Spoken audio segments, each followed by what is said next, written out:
페이스북의 모 회사인 메타 플랫폼이 뉴욕 증시 마감 후 시장 예상을 웃도는 주당 순이익을 공개하며 시간외 거래에서 16%, 19% 안팎의 주가 급등세를 나타내고 있습니다. 미국의 주택담보대출 금리가 2009년 이후 최고치로 급등하며 모기지 수요가 급감하고 있습니다. 지난주 모기지 신청 건수는 전주보다 8.3% 감소해 지난해 같은 기간보다 절반 정도로 줄어든 수준을 기록했습니다. 러시아가 폴란드와 불가리아를 상대로 천연가스 공급을 중단하자 천연가스 가격이 전일 대비 5% 가까이 급등했습니다. 파이낸셜 타임스는 러시아의 우크라이나 침공 이후 유럽 주요국에 대한 첫 에너지 차단이라며 다른 유럽국들에 대한 경고라고 평가했습니다. 시진핑 중국 국가주석이 인프라 투자 확대를 다시 강조했습니다. 신화통신에 따르면 시진핑 주석은 27일 중앙재경위원회 제11차 회의를 열고 교통허브, 에너지, 수자원 보호 프로젝트 등을 언급하며 인프라 건설 강화를 위한 노력을 촉구했습니다. 자, 실적 이야기부터 해봐야겠습니다. 메타 플랫폼즈 전 페이스북이 1분기 실적을 공개를 했죠.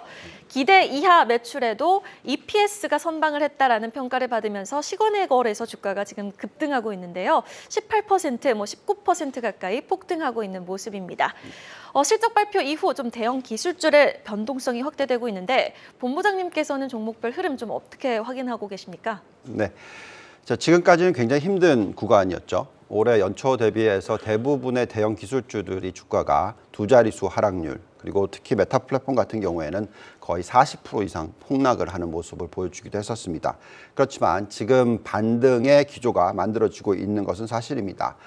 우선 엊그제 기술주들의 발표가 있었죠. 마이크로소프트와 알파벳 이 두 종목의 실적이 있었는데 엇갈리는 결론이 나왔었죠. 알파벳은 주가가 어저께 마이너스 3.67%로 마감을 했습니다.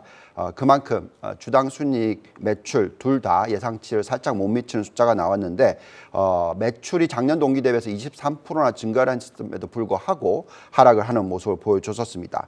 반면에 마이크로소프트의 주가 차트를 한번 보시면은 작년 말 고점부터 시작해서 큰 폭의 하락이 있었지만 볼린저 중단을 찍고 다시 반등을 하는 모습을 보여주고 있습니다. 어제 주가가 4.8% 상승을 하면서 마감을 했고요. 주당 순이익이 2.22달러 예상치인 2.19달러보다 높게 나왔었고 매출액도 예상치를 상회하는 모습이 나왔습니다. 특히 클라우드 비즈니스 쪽에서의 숫자가 예상치를 초과하면서 좋은 주가 흐름이 나오고 있고 작년 동기 대비해서 매출 증가율이 자그마치 18%나 나오고 있습니다. 자, 이렇게 대형 기술주들, 개별 기술주들의 변동성이 크게 나타나고 있는 가운데서 메타 플랫폼의 실적을 들여다보시면은 주당 순이익이 2.72달러, 예상치인 2.56달러보다 아주 크게 높게 나왔습니다. 매출이 279억 달러가 나오면서 282억 달러보다는 소폭 못 미쳤지만 중요한 부분은 1일 사용자 수가 19억 6천만 명으로서 예상치보다 상회를 했고요. 또 1인당 매출이 9.54달러로서 예측치인 9.5달러보다 높은 숫자가 나왔습니다. 자, 이렇다 보니까 시간 외에서 18%나 급등을 하는 모습입니다. 많이 빠졌으니까 그만큼 반등을 하는 부분이 나오고 있습니다. 자, 어제 나스닥의 흐름을 보고 있으면 말씀하신 대로 금리가 올라가고 있어서 반등에 실패를 했습니다. 그렇지만 지금 시간 외에서는 1.3% 급등을 하고 있는 모습 보여주고 있고요. 대부분의 이런 기술주들이 다 지금 시간 외에서 상승을 큰 폭으로 하는 모습 보여주고 있습니다. 그래서 우리는 지금 나스닥의 매력도를 점검을 해볼 필요가 있다라고 말씀을 드리겠는데 지금 현재 P 멀티플이 26배까지 내려왔고요. 내년에는 23배까지 내려올 것 같습니다. 이익 증가율은 계속 지금 일어나고 있고요. PBR도 큰 폭으로 하락을 하는 모습이고 또 자기자본 이익률은 23%, 22% 수준에서 높게 유지가 되고 있다는 것이 고무적입니다. 그래서 지금은 굉장히 변동성이 크지만 이 정도의 실적이 계속 유지가 된다면 적정 가치는 지금 가격 대비해서 30% 이상 최악의 시나리오를 보더라도 11% 이상의 매력도가 있다고 생각하고 있기 때문에 이제부터는 좀 더 긍정적인 마인드로서 기술주들, 나스닥을 들여다보는 것이 좋겠다는 말씀을 드리겠습니다. 네, 지금 시점에서 기술주의 매력도가 더 높이 집계가 되고 있다라고 말씀을 해주셨습니다. 메타 플랫폼 관련해서 실적 뉴스 점검해봤고요. 이어서 중국으로 넘어가 보도록 하겠습니다. 시진핑 중국 국가주석이 인프라 투자 확대를 다시 한번 강조했습니다. 경기 부양책에 속도를 내겠다는 건데 어제 중국 증시도 오랜만에 큰 폭의 반등을 했습니다. 중국 증시 투자 전략 좀 다시금 한번 재정비를 해볼까요? 네.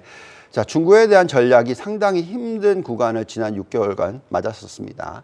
아무래도 우리가 어떻게 예상을 했었냐면 동계 올림픽이 있기 전에 부양책이 있을 것이라고 예측을 했었고 또 그 후에도 적극적인 부양 정책이 나오면서 시장이 올라갈 수 있을 것이다라는 그런 기대를 가졌었지만 예상과 빗나가는 현상이 나타났었죠. 결국 중국 정부가 동계올림픽에서 보인 행동은 상당히 좀 불만스러운 부분이 있었고 또 그 이후에 적극적인 부양 정책을 펼 줄 알았는데 오히려 정반대로 봉쇄 정책을 펴면서 경기 침체에 대한 우려를 자아냈습니다. 그렇다 보니까 시장은 큰 폭의 하락을 했었고요. 전 고점 대비해서 22.7%나 하락하는 모습을 돌아서기 전에 보였었습니다. 여기에 이제 중국 경제가 하드 랜딩이라고 하죠. 경착륙을 할 수 있다라는 가능성에 대해서 성장률이 뭐 2%, 3%대로 떨어질 수도 있다. 뭐 이런 걱정을 하면서 시장의 급변동성이 일어나면서 큰 폭의 하락을 보였었는데요. 그렇지만 어제 중국이 큰 폭의 반등을 정말 오랜만에 보여주고 있습니다. 상해종합지수가 2.5% 급등을 했고요. 선전 구성소 지수는 4.4% 급등을 했습니다.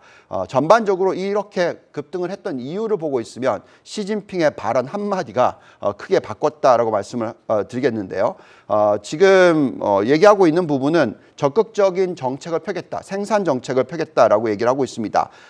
베이징이 얘기하고 있는 내용을 들어보고 있으면 대부분 생산과 제조를 통해서 성장을 유지하겠다는 정책이고 이에 따라서 적극적인 재정 정책이 펴질 것이고 인프라 투자라든지 특히 중국이 미국과 대비해서 경쟁력을 가지고 있는 산업에 적극적인 부양 정책을 펼 것 같다라는 내용입니다. 자, 그렇다 보니까 어저께 가장 두드러지게 상승을 한 업종이 하나가 있습니다. 중국의 기술주 및 신재생 에너지 주가들이 폭등을 했습니다. 여기에 나와 있듯이 지금 잔존가치 모델로서 이 중국의 신재생 에너지 관련주들의 어제 상승폭과 상승 여력을 보면은요, 가장 대표적인 기업이 윤기실리콘이 있고요, 통이, 보리협업, 이런 종목들이 있습니다. 좀 올려주시면 좋겠습니다. 지금 보시면은 주가가 7.2%씩, 9%, 4.6%씩 올라가는 모습 보여주고 있고요. 지금 또 다른 종목들도 보시면은 양광전력, 중환반도체 등등이 상당히 큰 폭의 상승을 보여주고 있습니다. 상승 여력이 상당히 높다라고 말씀을 드리겠고요. 지금 중국 투자에 있어서는 역시나 경쟁력이 있는 산업에 대한 투자가 중요하다고 계속 말씀을 드리고 있습니다. 이 신재생 에너지만큼은 중국이 글로벌 경쟁력을 차지하기 위해서 적극적인 부양 정책을 펴게 될 것이고 그만큼 상승 여력이 높기 때문에 우리는 적극적인 투자를 하실 필요가 있다고 말씀을 드리겠고요. 종목 선별이 어려우시다면은 ETF, 태양광 ETF인 TAN이라든지 전체 신재생 에너지 ICLN 이런 종목을 투자해 보시는 것이 좋겠다는 말씀을 드리겠습니다.